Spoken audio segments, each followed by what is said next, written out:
El mensaje de esta mañana se llama Señales del Fin y el Big Mac. Señales del fin y el famoso sándwich de McDonald's Big Mac. Cada vez que el mundo vive una crisis, la mayoría de nosotros, los creyentes, vamos corriendo a leer Mateo 24 porque allí encontramos las señales del fin. ¿Sabes? Cuando yo era chico y mi mamá me daba un sándwich, ¿sí? Yo, ¿sabes lo que hacía? Sacaba las 2 tapas del pan y me comía el jamón y queso. Pero ahora que he mejorado en mi paladar, ni loco dejaría el pan, ¿sí? Ahora me lo como el sándwich completo. Y sospecho que cuando la humanidad pasa tiempos de crisis como el que hoy estamos viviendo, hay quienes le sacan las 2 rebanadas del pan y se quedan solo con el capítulo 24 de Mateo. Y llenan las redes sociales acerca del fin del mundo. Y no falta quienes proponen huir de la realidad, evadirse de las responsabilidades que como cristianos tenemos en este mundo, como dice el doctor James Daggett, hasta el último día en que estemos en esta tierra. Tenemos responsabilidades hasta el último día que estemos en la tierra. Pero yo hoy quiero proponerte el sándwich completo. Como es obvio, el capítulo 24 de Mateo está entre la rebanada del capítulo 23 y la rebanada del capítulo 25. Ese es el sándwich completo, Mateo 23, 24 y 25. Y te animo a leer los 3 capítulos enteros. Por una cuestión de tiempo, obviamente, yo voy a seleccionar solo algunos versículos. El capítulo 24 de Mateo es conocido como el capítulo de las señales del fin del mundo. Y allí se habla de guerras, de rumores de guerras, de pestilencias o pandemias, de terremotos, de hambrunas. Y entonces cuando ocurre algo como lo que hoy estamos viviendo, no falta el que dice que las señales del fin ya están ocurriendo y de manera directa o indirecta, de diversas formas, nos llaman a huir de la realidad. Pero yo quiero llamar tu atención a que el texto de Mateo 24 no habla de señales. Los discípulos le dicen a Jesús, versículo 3, dice así: y estando él sentado en el monte de los olivos, los discípulos se le acercaron aparte diciendo: dinos cuándo serán estas cosas y qué señal habrá de tu venida y del fin del siglo. ¿Qué señal? Singular. Y cuando Jesús responde a la pregunta de cuál es la señal singular que anticipa el fin, habla de una sola señal del fin. Y no habla de pestilencias, ni de pandemias, ni de guerras, ni de rumores de guerras, ni de terremotos, ni de hambrunas. Habla de una señal singular. Así que ahora vamos a corregir el título de mi mensaje, ¿sí? Vamos a tachar el plural allí, vamos a tachar la E y la S y vamos a titular el mensaje Señal del Fin y el Big Mac. Déjame hacer un poquitito de historia. Después de 3 años y medio de ministerio público, Jesús mira para atrás y evalúa al liderazgo espiritual del pueblo de Dios, viendo a ver cuánto habían recibido de su enseñanza, de su mensaje. Jesús ya está a punto de ir a la muerte. En el capítulo 26 ya empieza a caminar hacia el Calvario y ahora está evaluando su éxito en cuanto a si los líderes espirituales del pueblo de Dios están haciendo lo que les enseñó, lo que les predicó. Toda su predicación había sido el reino de Dios. En Lucas 4, cuando comienza su ministerio, se había levantado en la sinagoga a explicar en qué consistía su agenda del reino y lo que sería su ministerio y el ministerio de sus seguidores, de sus discípulos. Básicamente les dijo a los religiosos judíos: mi agenda es diferente a la de ustedes. La agenda del reino no es manipular las escrituras con el Sanedrín allí en las trastiendas y tratar de ver cosas como cuánto peso se puede llevar un día sábado en el día de reposo. No. Mi agenda no tiene nada que ver con esas pequeñeces, esas mezquindades. Yo no vengo a implementar una fe religiosa. Yo no vengo a implementar una fe intelectual para un salón de clases, para un debate de los doctores de la ley, sino que mi especialidad son las personas. Para eso me ha ungido el Espíritu Santo y Él me ha dado una asignación: predicar buenas nuevas a los pobres, sanar a los quebrantados de corazón, liberar a los cautivos y oprimidos, sanar a los enfermos y anunciar el año agradable, el año del favor del Señor. El Espíritu Santo me ungió no para ser como ustedes, escribas, fariseos, religiosos, que viven diciendo, criticando lo que otros hicieron mal y ustedes no son capaces de hacer lo bueno, sino para ir a los que necesitan salir de sus opresiones, para ir a los que necesitan salir de la pobreza, para dar vista a los ciegos, para liberar a los que están presos por las circunstancias de la vida, por el sistema, para levantar a los que están abatidos, desesperanzados. Y ese es el mismo llamado para todos mis seguidores, para mi iglesia. Y cuando uno lee los evangelios, se da cuenta que esos dos versículos de Lucas 4 son un resumen perfecto de su ministerio. No hizo otra cosa que eso. Y ministra a la mujer samaritana haciendo absolutamente lo contrario a lo que los religiosos, los doctores de la ley, los escribas, los fariseos decían. Y tomaba grano en sus manos y los frotaba en día sábado y comía rompiendo sus pequeñitas leyes. Y sana a los enfermos, dando la bibliolatría, la idolatría de la escritura. Pero ahora pasaron 3 años. Ya desarrolló un ministerio de 3 años, ahora tiene sus seguidores y antes de ungirlos quiere estar seguro que van a honrar esa unción sabiendo para qué es esa unción.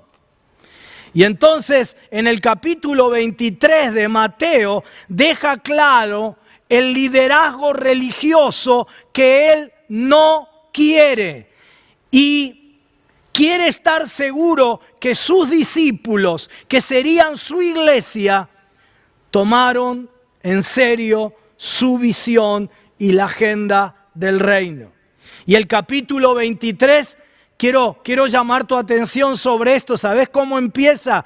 Diciendo que Jesús da una enseñanza, una instrucción para la gente y sus discípulos. Va a hablar de los fariseos, va a hablar de los escribas, de los doctores de la ley, del liderazgo judío, pero no es para ellos, es para que sus discípulos aprendan cuál es la visión del reino de Jesús. Y allí en el capítulo 23 está lleno de ay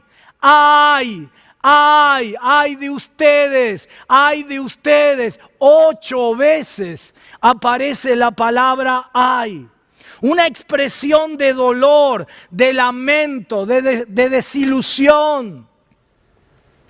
Y termina diciéndoles que son unos hipócritas. Es decir, hace referencia al liderazgo espiritual judío, pero lo hace para que sus discípulos entiendan cuál es el liderazgo que él no quiere. Y al estar en la Biblia, al estar en tu Biblia y en la mía, ahora es una instrucción para vos y para mí acerca de lo que él no quiere.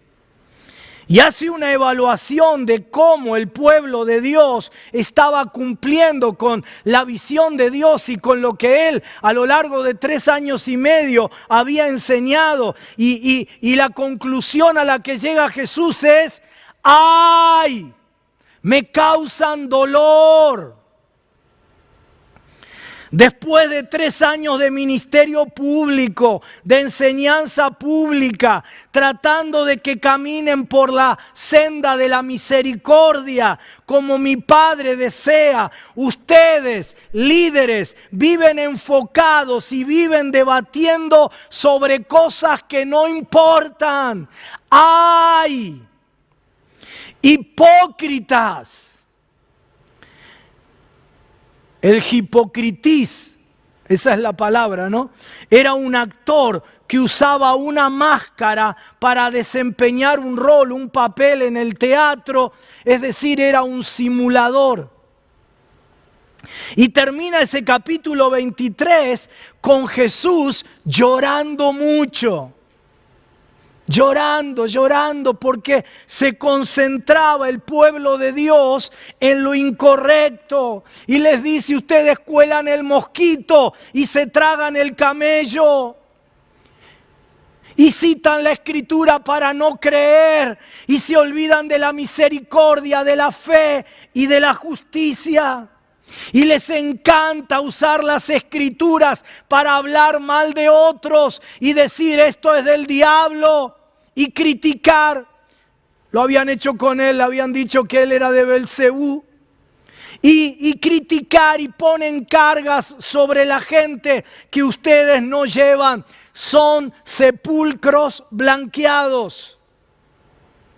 Y termina el capítulo 23 diciendo: hice de todo para ponerlos bajo mi cobertura como la gallina a los pollitos, y para que la misma unción que yo recibí del Espíritu esté sobre ustedes, pero no quisieron. Y termina durísimo, dice: y ahora me voy de ustedes y les dejo la casa desierta. Pero me van a volver a ver cuando regrese en gloria. Y los discípulos no están entendiendo que él habla de los religiosos judíos, pero que a quienes iba dirigida la enseñanza era a ellos. Y cuando escuchan todo esto dicen: ¡qué bueno! El Señor está enojado con el liderazgo religioso judío, pero nosotros no somos parte de eso. ¡Qué bueno! Cuando el Señor regrese en gloria y poder, nosotros vamos a estar con Él en poder y en gloria. Y aquí es donde viene el capítulo 24. Y ellos entonces le dicen a Jesús: ¿cuándo va a ocurrir esto, Señor? ¿Cuándo vas a regresar en poder y gloria y vamos a estar con vos? Porque ahora estamos con vos, pero somos rechazados por los poderosos. Ni siquiera un hogar tenemos donde vivir. Pero cuando vuelvas con poder y gloria y la gente diga, así termina el capítulo 23, bendito el que viene en el nombre del Señor, nosotros vamos a ser bendecidos por todos. Vamos a recibir la misma bendición, el mismo elogio. Así que decinos cuándo va a ocurrir tu regreso en gloria. Y ahí está el capítulo 24, que siempre lo tenemos como las señales del fin. Te pido que luego en tu casa lo leas con atención, lee los 3 capítulos con atención. Pero en resumen, ¿qué dice el capítulo 24? En resumen, el capítulo 24 dice, las cosas están mal e irán de mal en peor. Guerras, rumores de guerras. Ahora, esto no es nuevo, guerras hubo siempre.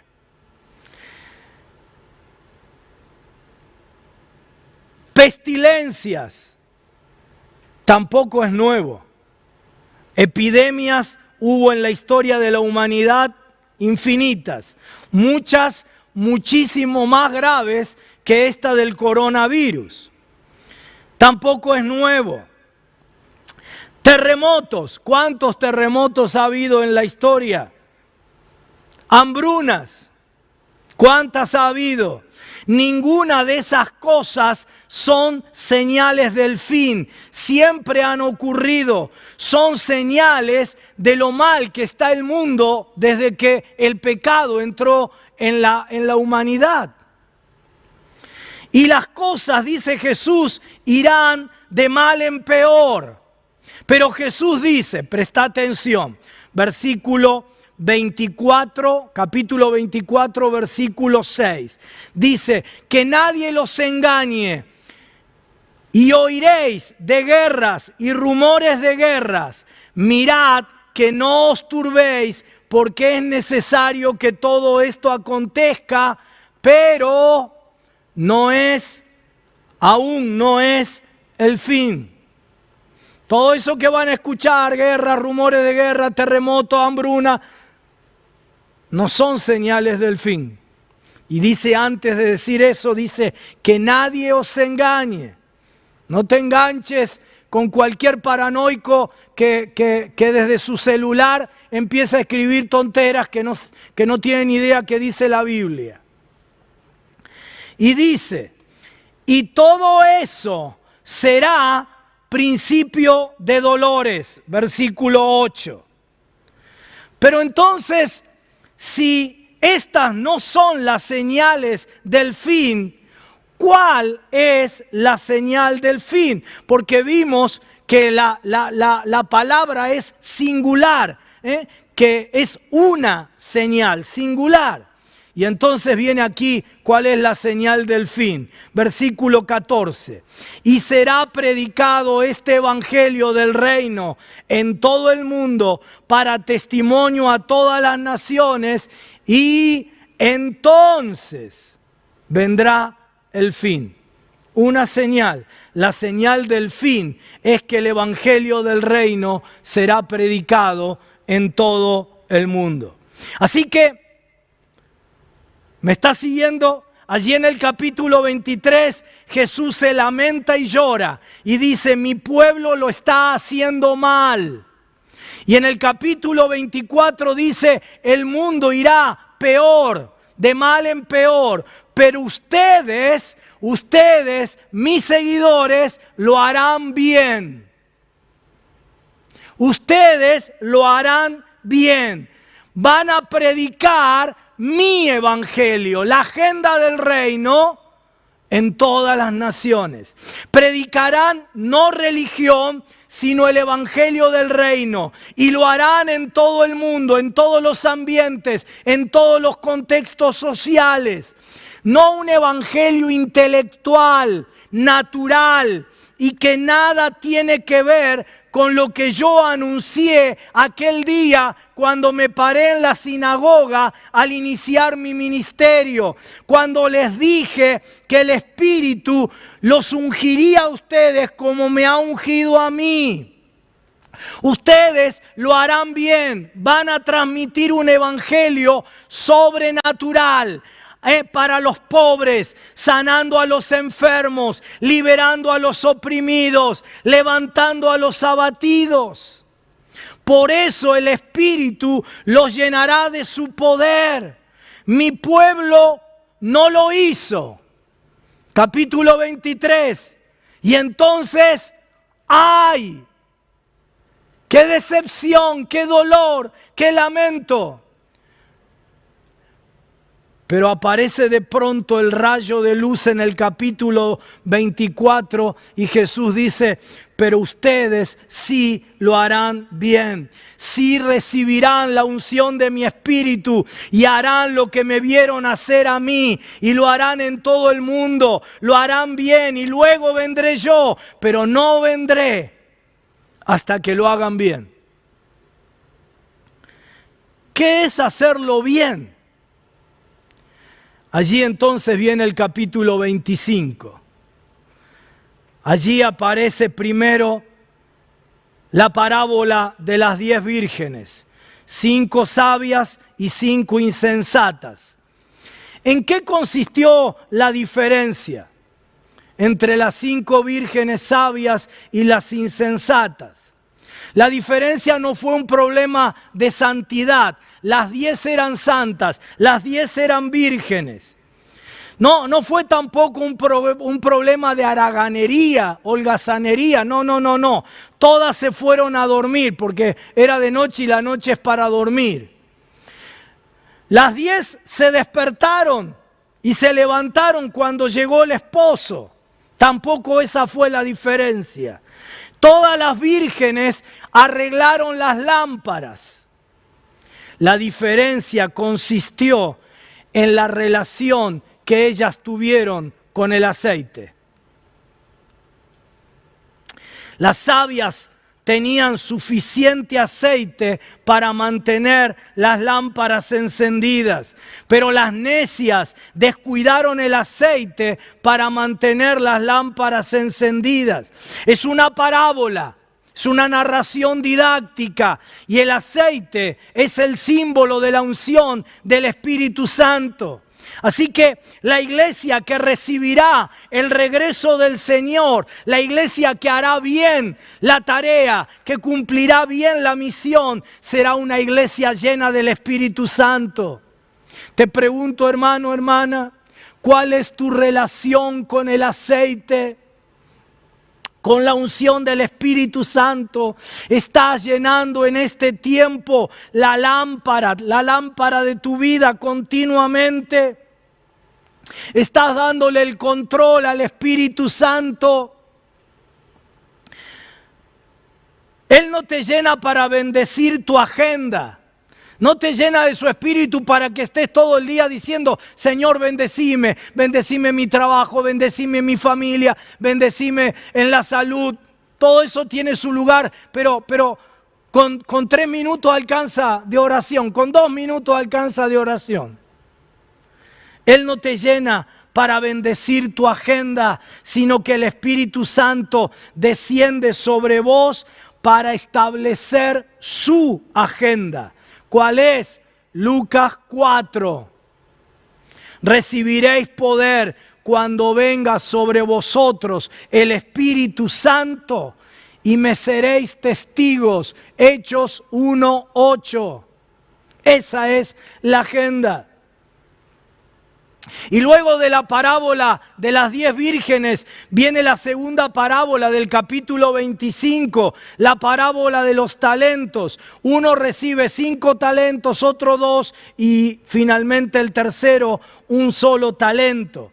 El único que fue arrojado a las tinieblas de afuera fue el que tenía 1 talento. Y fue arrojado a las tinieblas porque fue el único que no usó el talento recibido para extender el reino de Dios.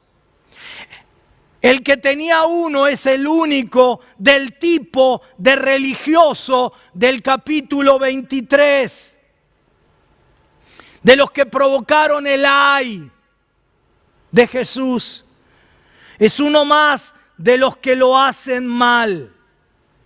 Y viene el cierre del capítulo 25 y dice que la iglesia lo hará bien, de la manera que Dios la diseñó y Jesús lo anunció. Es ese grupo al que Jesús le va a decir en el juicio final: vos a la derecha, a mi mano derecha, vos a mi mano derecha con todos los que se salvan, y vos a la izquierda con los que van al fuego eterno destinado para el diablo y para sus demonios. ¿Y cuál es la diferencia? ¿Por qué a unos a la derecha para salvación y a otros al infierno, al fuego eterno, a la izquierda? ¿Cuál es la diferencia? ¿Cuál es la prueba de fuego, el test final? Jesús no les hace un examen doctrinal, no les dice: ustedes criticaron muy bien a los otros y los condenaron. No. Ustedes fueron muy celosos de los detalles de las Escrituras. No. Eso es lo que hacen los del capítulo 23. Pero en el capítulo 25, los que traerán el regreso del Señor y los que irán a la gloria con Él, los que irán a la mano derecha para estar en gloria y poder y reinar sobre la tierra, son aquellos que, dice Jesús: cuando tuve hambre, me disteis de comer. Cuando tuve sed, me disteis de beber. Fui forastero y me recogisteis. Estuve desnudo y me cubristeis. Enfermo y me visitasteis. En la cárcel y vinisteis a mí. Y entonces le preguntarán: Señor, ¿cuándo te vimos hambriento? ¿O cuándo te vimos sediento? ¿Te vimos como un forastero? ¿O desnudo? ¿O en la cárcel? ¿O enfermo? Si lo hicieron con uno, con el más pequeño de estos, si le dieron de comer a los pobres, si oraron por los enfermos, si alentaron al abatido, si liberaron a los oprimidos y a los presos, si lo hicieron, me lo hicieron a mí. Así que ahora vengan a mi derecha, a los que se salvan. Son salvos no por las obras que hicieron, son salvos porque sus vidas dieron evidencia de la salvación que había llegado a sus vidas. Es la evidencia de que ustedes hacen lo mismo que Jesús vino a hacer. Para eso los ungí con el Espíritu Santo de la misma manera que yo fui ungido. ¿Sabes? Cuando nuestro hijo más chico, Kessie, era adolescente, varias veces los domingos después del culto, nosotros seguíamos acá orando por la gente y él entonces venía y nos pedía plata para ir a comer acá a 2 cuadras al McDonald's de aquí de la avenida 9 de Julio. Y le dábamos el dinero para que comiera allí. Y después cuando llegábamos todos a casa, le decía a Silvana: ¿qué hay de comer? Y nosotros le decíamos: ¿pero cómo? Si ya te dimos plata para que comieras en McDonald's. Y él nos decía: sí, pero vino un muchacho a pedirme y le di todo el combo. Y así varios domingos ocurrió eso, varias veces. Y yo un día le dije: ¿pero qué si te están esperando? Te siguen desde el templo para ir a pedirte. Y él nos decía: sí, pero papá, pude hablarles del amor de Dios y orar por uno de ellos. Y me acordé de esto, porque en estos días escuché la historia, una historia que sucedió hace algún tiempo. Resulta que un hombre en situación de calle estaba sentado a la entrada de un McDonald's mendigando. Un cristiano fue a predicarle y le dijo: Dios te ama y yo también. Y le repitió la lección aprendida en el curso de evangelismo. Le dijo, si hoy el Señor te llamara a su presencia, ¿te llevaría al cielo? Mientras estaban allí charlando, en ese momento pasó por al lado un hombre con una remera que decía, Dios ha muerto. Era un ateo, alguien que había recibido algunos golpes de la vida y le habían hecho creer que el culpable de eso había sido Dios, así que decidió ser ateo. Y vio al mendigo y entró al McDonald's y le compró un Big Mac con todo su combo. El cristiano seguía charlando, seguía diciéndole las 4 leyes espirituales al mendigo. Y el hombre con el combo comprado, el ateo, se acercó a donde estaba el mendigo charlando con el cristiano y sin decirle nada le entregó al mendigo el combo y se fue. El mendigo se comió el Big Mac con sus papas fritas, su Coca-Cola, y cuando terminó de comer le dijo al cristiano, gracias por detenerte a hablar conmigo, pero no estoy interesado en tu cristianismo. Prefiero ser como el otro señor que me regaló el combo.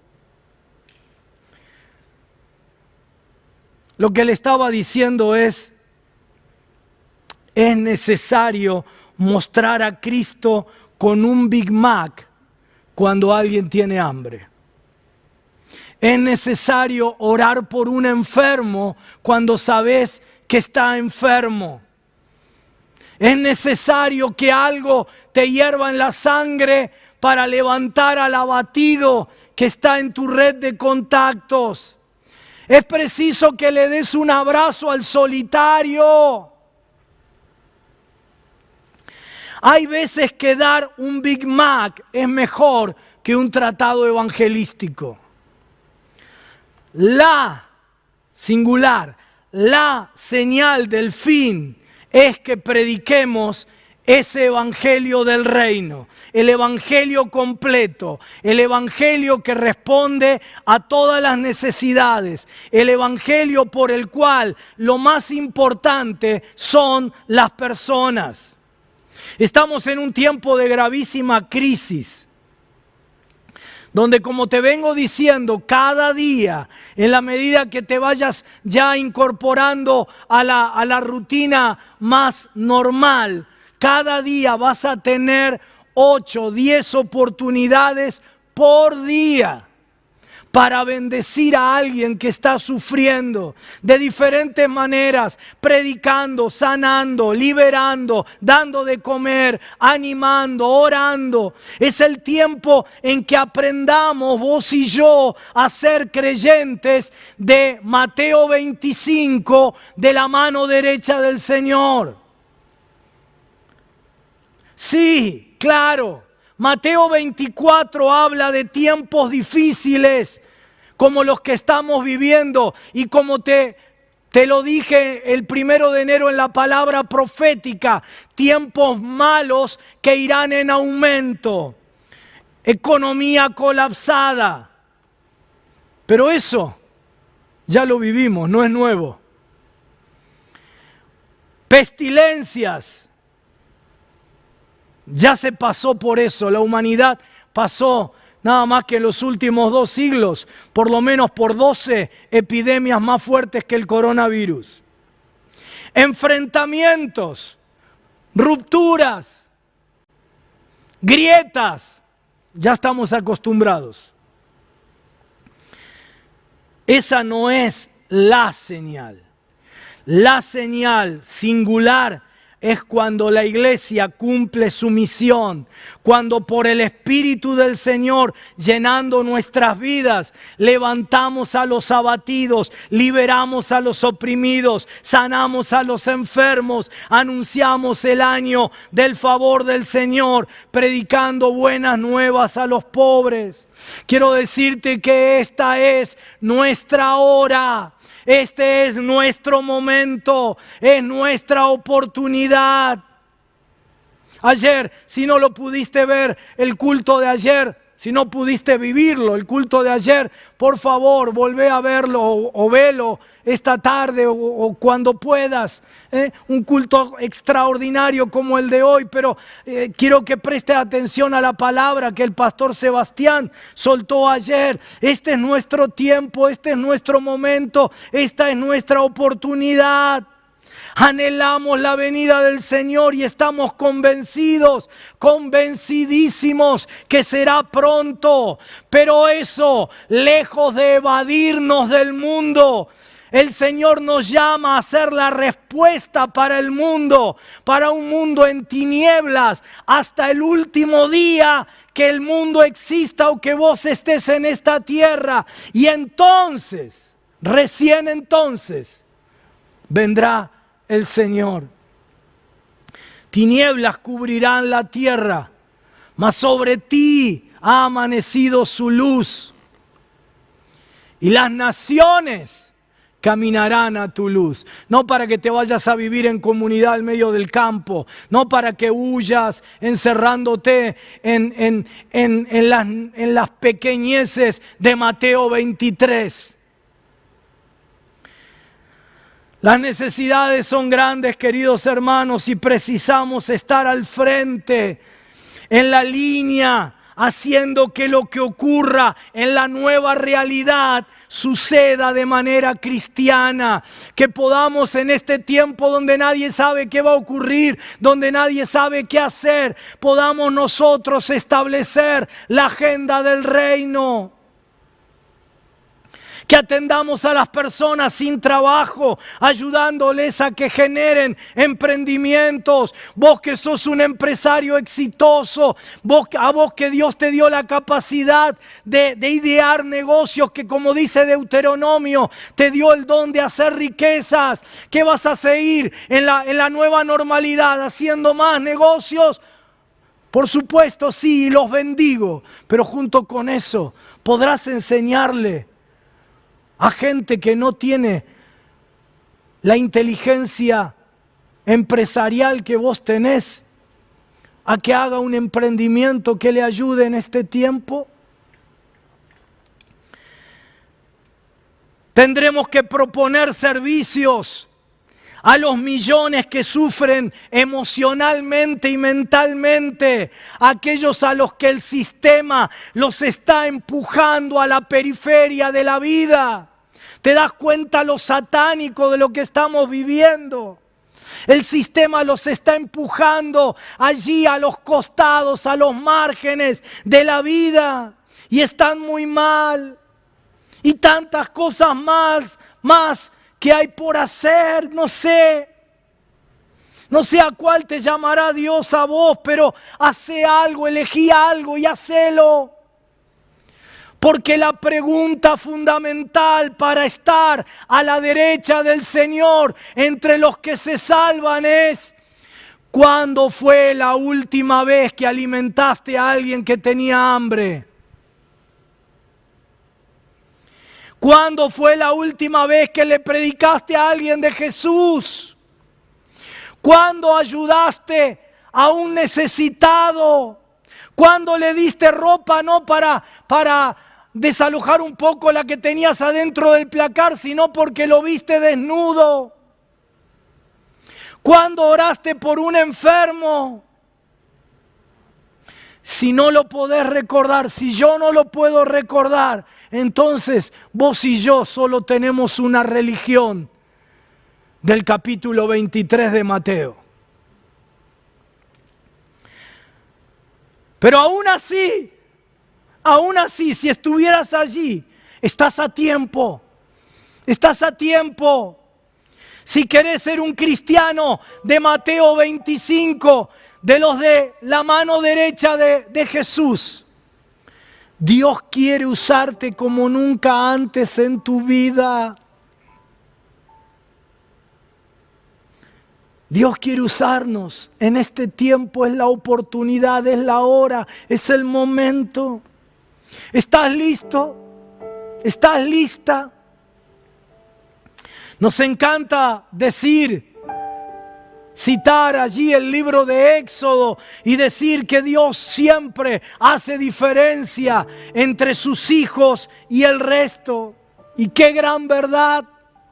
Ocurrió con los israelitas en Egipto, que mientras todos estaban en tinieblas, el pueblo de Dios tenía luz, porque Dios siempre hace diferencia con sus hijos. Pero te pregunto, ¿diferencia entre quiénes?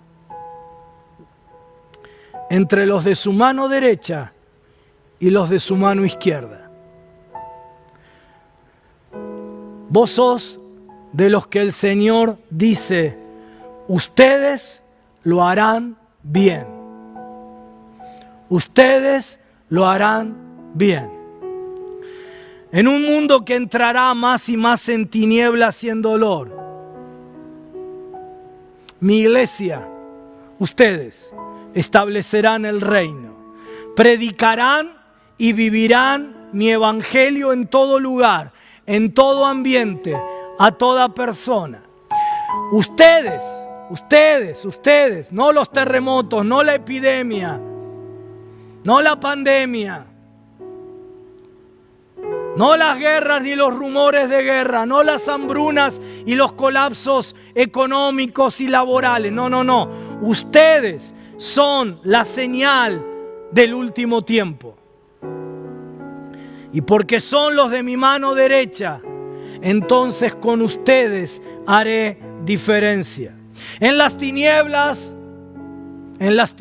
que vienen, y el mundo va de mal en peor, en las tinieblas que vienen, ustedes, mi pueblo, tendrán luz. Tendrán provisión abundante, tendrán salud, tendrán bendición. Por eso, pónganse a mi mano derecha. Ustedes son los cristianos de Mateo 25, no de Mateo 23. Yo te ungí con mi espíritu para lo mismo para lo cual yo fui ungido con el Espíritu Santo. Para anunciar buenas nuevas a los pobres, para liberar a los cautivos y oprimidos por el diablo, para sanar a los enfermos, para anunciar el año del favor del Señor, la nueva realidad que es el reino de Dios en medio de esas tinieblas. Y entonces las naciones, tus vecinos, tu familia, tus compañeros de trabajo, tus amigos, y en cada ambiente donde nosotros estamos, las naciones caminarán a tu luz. ¿Recibís la palabra?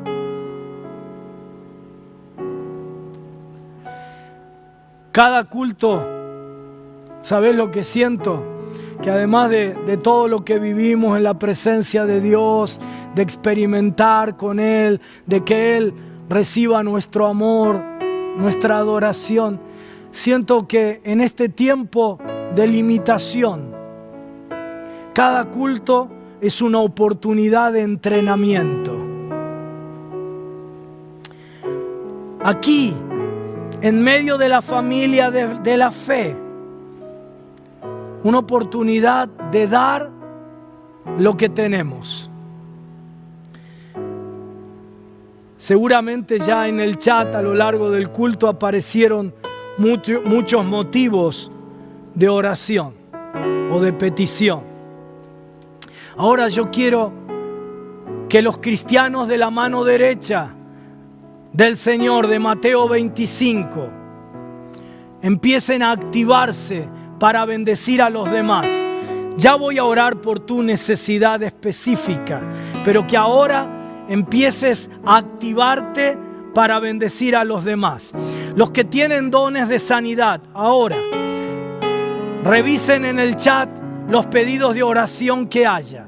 Si alguno no lo presentó, ahora es el momento. Si alguno está enfermo o algún familiar tuyo o conocido tuyo está enfermo, es el momento. Y todos los que tienen dones de sanidad, ahora activen esos dones y oren por los enfermos.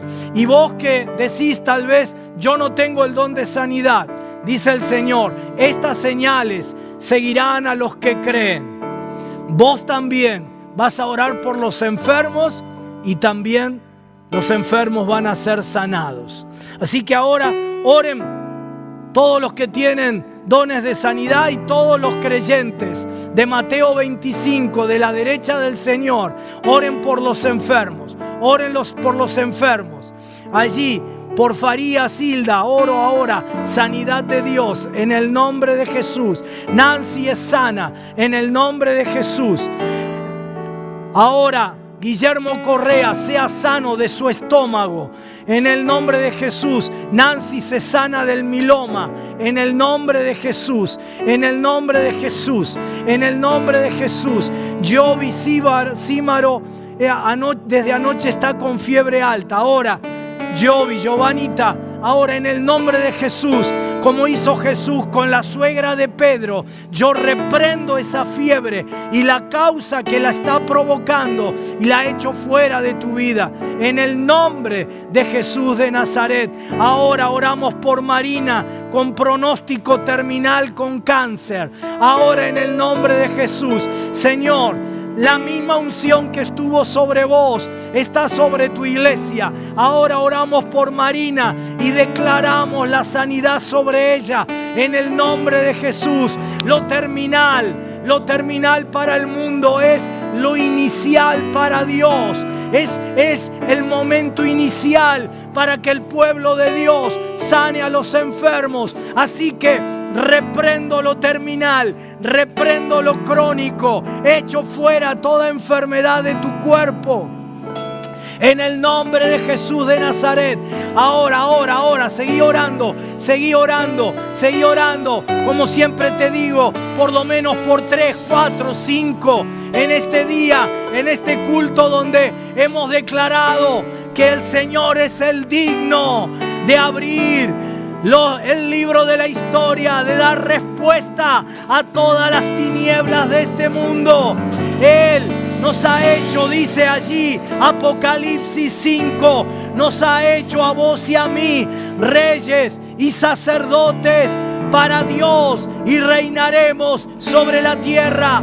No vamos a reinar porque nos sea colocada una corona de privilegios, de lujos, de placeres. Reinaremos porque tenemos la autoridad que el Cordero de Dios ha ganado. Nos ha sentado juntamente con Él y nos ha hecho sacerdotes, pontífices, puentes de bendición para la gente. Ahora. Se sanan los enfermos. En el nombre de Jesús. Amita, por su sanidad total oramos. En el nombre de Jesús. Ahora sí, los tumores se van. Vamos todos. Activando oración de poder. La señal sigue a los que creen. Así que vos sos de los que creen y a vos te ha dado la autoridad. Sos rey, sos reina para reinar aquí en la tierra, para ejercer la autoridad del cielo. Que descienda el cielo. El cielo es salud, el cielo es provisión, el cielo es abundancia. Que descienda el cielo. Ahora los reyes y sacerdotes ministran en este santuario virtual. Oh, Bashitara Bakatara Bakatara. Dice el Señor, sé usado para milagros en esta semana. Entrenate hoy